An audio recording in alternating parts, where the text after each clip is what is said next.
नमस्कार मेरे प्यारे विद्यार्थियों। जैसा कि आप सभी को पता है, हम हमारे पाठ बाजार दर्शन का अध्ययन कर रहे हैं। आज हम उसी पाठ को आगे बढ़ाते हुए अपनी चर्चा रखेंगे। तो सुनिए बेटाओ, कल जैसा कि मैंने आपको बताया कि बाजार का जादू क्या है, तो आपको पता है वह जादू आँखों की राह का काम करता है। जैसे हमारी आँखें वस्तुओं को देखती है और उनके प्रति आकर्षित होती है, उसी प्रकार से वह जादू भी हमारी ओर देखता है और हमारे ऊपर चल जाता है। लेकिन उस जादू की एक मर्यादा होती है। क्या मर्यादा होती है? कि वह उसी पर चलता है जिसका मन खाली होता है, जेब भरी होती है। और इसके अलावा वह उस पर भी बड़े ही अच्छे तरीके से चल जाता है जिसका मन खाली हो और जेब भी खाली हो। ये दोनों ही बातें मैंने कल आपको बड़े ही अच्छे तरीके से समझाने का प्रयास किया। फिर हमने एक प्रश्न यह भी पढ़ा कि बाजार के जादू की एक मर्यादा है। इसके बाद हमने देखा कि बाजार का संबंध मनुष्य के साथ उसी प्रकार से है जिस प्रकार से लोहे और चुंबक का है। तो वह लोहे और चुंबक वाला संबंध भी मैंने कल आपको समझा दिया था। तो आइए बेटाओ, अब हम आगे की चर्चा करते हैं। आगे की चर्चा में क्या है वो ध्यान से सुनिए आप।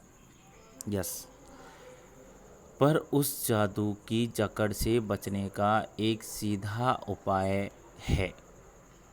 वह यह है कि बाजार जाओ तो मन खाली न हो। अर्थात हमें बाजार जाते समय हमारे मन को भरा हुआ लेकर जाना चाहिए। आपको पता है यहाँ पर कितनी सुंदर बात कही है।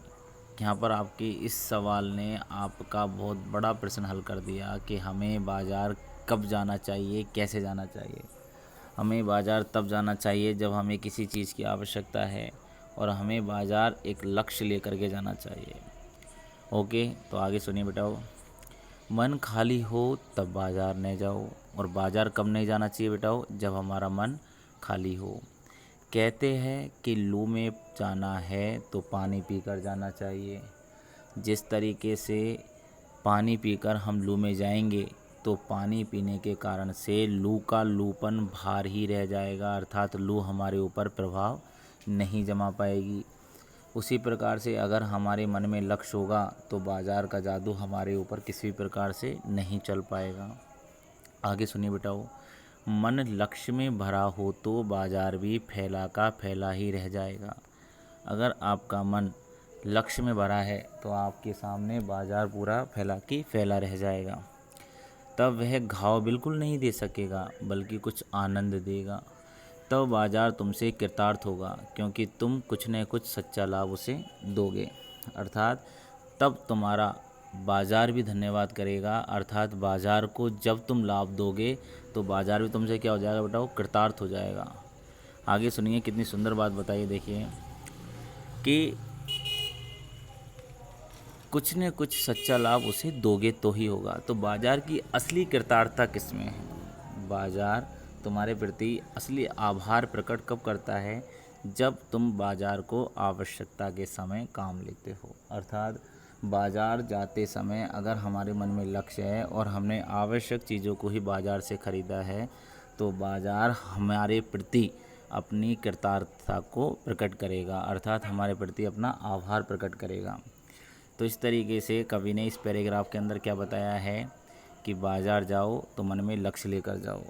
इसमें लू वाला उदाहरण भी दिया है, तो उसे भी आप लोग लिख सकते हो अपने एग्ज़ाम में।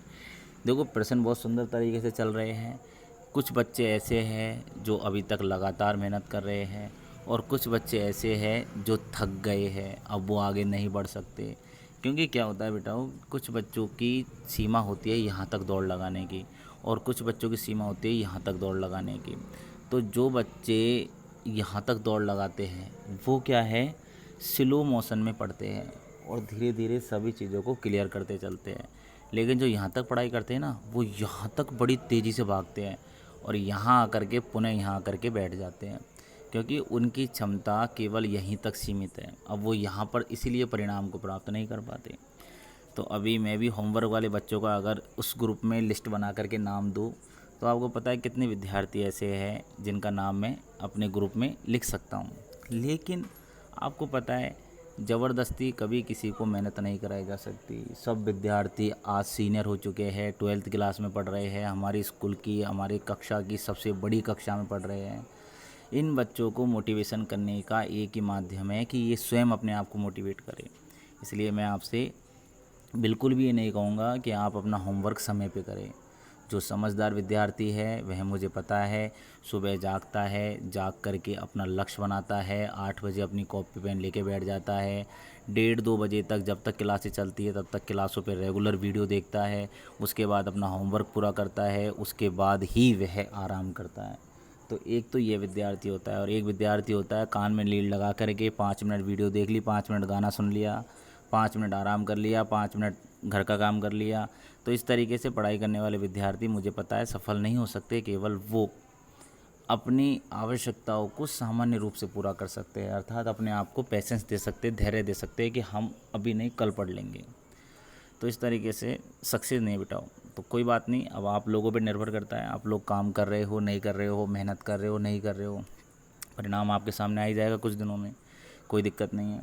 आगे आइए, अब हम नेक्स्ट पैराग्राफ पढ़ने जा रहे हैं जो कि बहुत ही महत्वपूर्ण है। अब इस पैराग्राफ को आप ध्यान से सुनोगे पूरे को। ये जो पैराग्राफ मैं आपके सामने पढ़ने जा रहा हूँ, इस पैराग्राफ से संबंधित प्रश्न जो बनेगा मैं बता दूंगा। पहले मैं एक बार इस पैराग्राफ को पढ़ूंगा, फिर इसको समझाऊंगा। यस, यहाँ एक अंतर चिन्ह लेना बहुत ज़रूरी है। यहाँ एक अंतर चिन्ह लेना बहुत ज़रूरी है। मन खाली नहीं रहना चाहिए। इसका मतलब यह नहीं है कि वह बंद रहना चाहिए। जो बंद हो जाएगा तो वह शून्य हो जाएगा।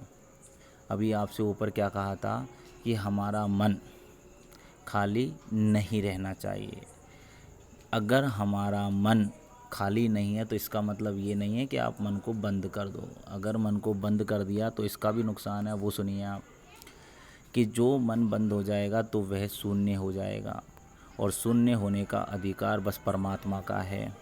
किसका है? परमात्मा का, जो सनातन भाव से संपूर्ण है, और शेष इस दुनिया में क्या है? अपूर्ण है। अर्थात केवल और केवल परमात्मा का अधिकार है शून्य होने का, क्योंकि वह क्या है? संपूर्ण है, और हम तो क्या है? अपूर्ण है। इससे मन बंद नहीं रह सकता। इससे मन क्या नहीं रह सकता बेटा?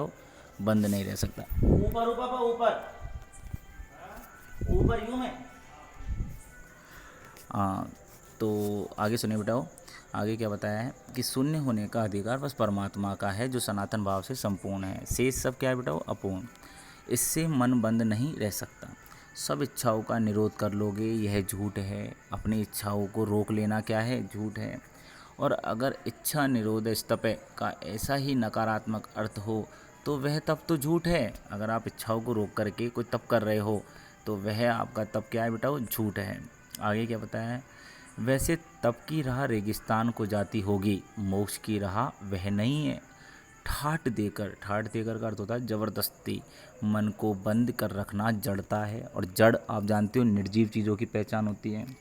तो आपने ज़बरदस्ती मन को बंद कर लिया कि हम बाज़ार जाएंगे और बाज़ार में किसी चीज़ को लेके नहीं आएंगे, इस तरीके से आपने ज़ोर ज़बरदस्ती से अपने मन को बंद कर लिया। तो इससे एक बात बताओ, बाज़ार की जीत हुई या आपकी जीत हुई? भाई मैं कह रहा हूँ कि आप लोगों की टीवी पर 7 से 8 महाभारत आती है। महाभारत देखने की आपकी इच्छाएं जागृत होती है। मैंने कहा आज आप महाभारत नहीं देखोगे, लेकिन आप लोग 7 से 8 बजे तक टीवी बंद करके बैठे हो, लेकिन आपका दिमाग वहीं रखा हुआ है। तो इस तरीके से आपने बात मानी तो है, लेकिन आपने अपनी इच्छा के विरुद्ध उस कार्य को किया है, इसलिए वह बात क्या नहीं होगी बेटा? वो सार्थक नहीं होगी। तो इस बात को इस तरीके से कह रहे वो कि अगर हमने ठाट देकर ज़बरदस्ती से मन को बंद कर लिया तो यह हमारा ही नुकसान है। लोभ का यह जीतना नहीं है कि जहाँ लोभ होता है यानी मन में, वहाँ नकार हो। यह तो लोभ की ही जीत हो गई और आदमी की हार हो गई।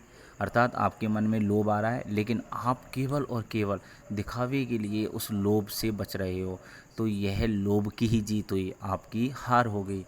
आँख अपनी फोड़ डाली तब लोभनीय के दर्शन से बचे तो क्या हुआ? ऐसे क्या लोभ मिट जाएगा? ऐसे क्या लोभ मिट जाएगा क्या कि आपने आँख पे पट्टी बांध ली और फिर आप बाज़ार में निकले हो कि अब देखते बाज़ार हमारा क्या करता है? तो ऐसे तो बाज़ार का जीतना हो गया कि उसने आपके स्वाभाविक गुणों को छिपा दिया, अर्थात छुपने पर मजबूर कर दिया। तो यहाँ पर कितना अच्छा एग्जाम्पल दिया है। अगर हम हमारी आँखों को फोड़ दे, अगर हम हमारी आँखों को फोड़ दे तो हमें रूप दिखना बंद हो जाएगा, परंतु क्या हम बंद आँखों से सपने नहीं लेते? अर्थात हमें फिर भी वो रूप सपनों के माध्यम से, अर्थात हमारी इच्छा शक्ति के माध्यम से दिखाई देगा। वह अकारत है। यह तो हट वाला योग हुआ, शायद हट ही हट है, इसमें तो योग नहीं है। इससे मन को कृष्ण भले ही हो जाए और पीला और असक्त जैसे विद्वान का ज्ञान भले ही प्राप्त हो जाए, पर वह मुक्त ऐसे नहीं होता। इससे वह व्यापक की जगह संकीर्ण और विराट की जगह शूद्र होता है। इसलिए इसका उसका रोम रोम मूंद कर बंद तो मन को करना नहीं चाहिए। वह मन पूर्ण कब है? हमें पूर्णता होती तो परमात्मा से अभिन्न हम महाशून्य ही नहीं होते। अपूर्ण है, इसी से तो हमें सच्चा ज्ञान सदा इसी अपूर्णता के बोध को हमें गहरा करता है। सच्चा कर्म सदा इसे अपूर्णता की स्वीकृति के साथ होता है। अतः उपाय कोई वही हो सकता है, अतः उपाय कोई वही हो सकता है। यस, एक सेकेंड, अभी थोड़ा सा अपन उस पेज को आगे से निकाल लेते हैं। हाँ, अतः उपाय कोई वही हो सकता है जो बलात् का अर्थ होता है ज़बरदस्ती मन को रोकने को न कहे, जो मन को भी इसीलिए सुने क्योंकि वह अप्रयोजनीय रूप से हमें नहीं प्राप्त हुआ है। हाँ, मनमानेपन की छूट मन को न हो क्योंकि वह अकिल का अंग है, अर्थात पूरे शरीर का अंग है, खुद कुल नहीं है। अर्थात आप मन के अनुसार नहीं चलने चाहिए, मन आपके अनुसार चलना चाहिए। अगर आप मन के अनुसार चल रहे हो, इसका मतलब आपने मन को पूरा अधिकार दे रखा है आपने आप को वश में करने का। तो इस तरीके से यहाँ पर हमने इस पैराग्राफ के अंतर्गत जो पढ़ा है, इसमें केवल यह बताया है कि हम हमारी बाजार जाने की इच्छा शक्ति में किसी प्रकार का ऐसा परिवर्तन नहीं करें जिससे कि हमारे स्वाभाविक गुण छुप जाए। आगे की चर्चा हम कल करेंगे, शायद कल हम इस पाठ को पूरा कर लेंगे। इसलिए आप इस पाठ से संबंधित जो पेजें मैं आपको PDF में भेज रहा हूँ, उन पेजों को ढंग से पढ़ें, समझें और वीडियो को बार बार सुनें जब तक समझ में नहीं आए, और होमवर्क जारी रखें बेटाओ, क्योंकि मैं देख रहा हूँ बहुत से विद्यार्थी लापरवाही करने के लिए तैयार हो चुके हैं। जितने दिन उन्होंने कार्य किया वो तो उनकी स्पीड इतनी तेज़ी से आ रही थी जिसकी हद नहीं, लेकिन अब वह धीरे धीरे नीचे जाने की कोशिश कर रहे हैं। और मैं कतई नहीं चाहता ऐसा कि मेरे विद्यार्थी जो इतना अच्छा मुझे प्रोत्साहन कर रहे थे और स्वयं अपना कार्य कर रहे थे, वह अचानक से पीछे चले जाएं। क्योंकि बच्चा कोई भी जन्म से कमज़ोर नहीं होता है बेटाओ। ये कमज़ोर कब होता है? जब उसकी संगति में उसके जैसा साथी नहीं मिल पाता है, उसको उसकी संगति में ऐसा योद्धा मिल जाता है जो ना तो स्वयं पढ़ता है ना उसको पढ़ने देता है। तो इसलिए विद्यार्थियों, अपने पास्ट को भूल करके अपने प्रेजेंट को अच्छी तरीके से तैयार करो जिससे कि फ्यूचर में अच्छा परिणाम प्राप्त कर सके। तो आज के लिए इतना ही, धन्यवाद।